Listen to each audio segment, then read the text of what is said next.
ஏன் இந்த LPG cylinder தட்டுப்பாடு ஏற்படணும்? சிலிண்டர் இல்லன்னா, மாற்று சமையல் எரிவாயு முறைகள பயன்படுத்திட்டு போயிருக்கலாமே! இத பத்தி நாம ஏன் கவலைப்படணும்? இப்படி எல்லா கேள்விக்குமான விடையையும், ஜெபிக்கப்பட வேண்டிய முக்கியமான சில ஜெப குறிப்புகளையும் பற்றி இந்த வீடியோல பார்ப்போம் வாங்க. ஏன் இந்த தட்டுப்பாடு முக்கியமா பார்க்கப்படுது? அப்படின்றத பார்க்கறதுக்கு முன்னாடி, இந்தியா எல்பிஜி கேஸ் மற்றும் க்ரூட் ஆயில் என்று சொல்லப்படும் கச்சா எண்ணெய் யார்ட்ட இருந்து வாங்குறாங்க அப்படின்றத பார்ப்போம். இந்தியா 50லேருந்து 60% எல்பிஜி கேஸ் வெளியே இருந்து தான் இறக்குமதி பண்ணுது. இந்தியால உற்பத்தியாகிற எல்பிஜி கேஸ் ரொம்ப ரொம்ப குறைவு. அதனால நாம வெளிநாடுகளிடம் இருந்து தான் எல்பிஜி மற்றும் இந்த கச்சா எண்ணெய வாங்குறோம். இந்தியா தனது 90% எல்பிஜிய Saudi Arabia, Qatar, UAE, Kuwait இவங்க கிட்ட இருந்து தான் வாங்குது.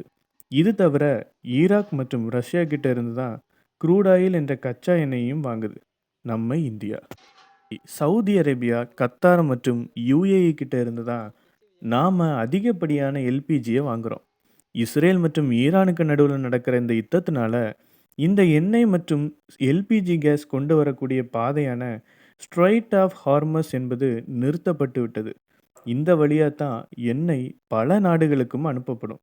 இது நிறுத்தப்பட்டதுனால வர்த்தகம் தடைப்பட்டு இப்போ சிலிண்டர் தட்டுப்பாடு நம்ம நாட்டுல நிலவுகிறது. ஏன் இது கவனிக்கப்பட வேண்டிய ஒரு விஷயம் அப்படின்னா, இப்பவே பல உணவகங்கள், ஆட்டோ ஓட்டுநர்கள் மற்றும் தங்கும் விடுதிகள் போன்றவை தற்காலிகமாக மூடப்பட்டு விட்டது. இந்த நிலை தொடர்ந்துச்சு அப்படின்னா, சிலிண்டர் விலைவாசி மிக அதிகமாக உயரும். பல உணவகங்கள், தங்கும் விடுதிகள் நிரந்தரமாக மூடப்படும். போக்குவரத்து மற்றும் வர்த்தக ரீதியான எல்லா வாகனங்களும் பாதிக்கு பாதியாக குறைந்து போகும். இதனால விலைவாசி உயர்வு ஏற்படும். ஏன் பஞ்சம் கூட ஏற்படலாம். எரிவாயு மற்றும் பெட்ரோல், டீசல் விலை வரலாறு காணாத உயர்வை சந்திக்கும். சின்ன சின்ன தொழிற்சாலைகள், உற்பத்தி ஆலைகள் நிரந்தரமா மூடப்படவும் வாய்ப்பு இருக்கு. இந்த நிலைமையெல்லாம் வராதபடிக்கு நம்ம தேசம் காக்கப்படணும் அப்படின்னா, இப்பவே இந்த பிரச்சனை ஆரம்பிக்கும் போதே இதற்காக நாம ஜெபிக்க வேண்டியது அவசியமா இருக்குது. சில ஜெப குறிப்புகளுக்காக கட்டாயம் நம்ம ஜெபிக்கணும்.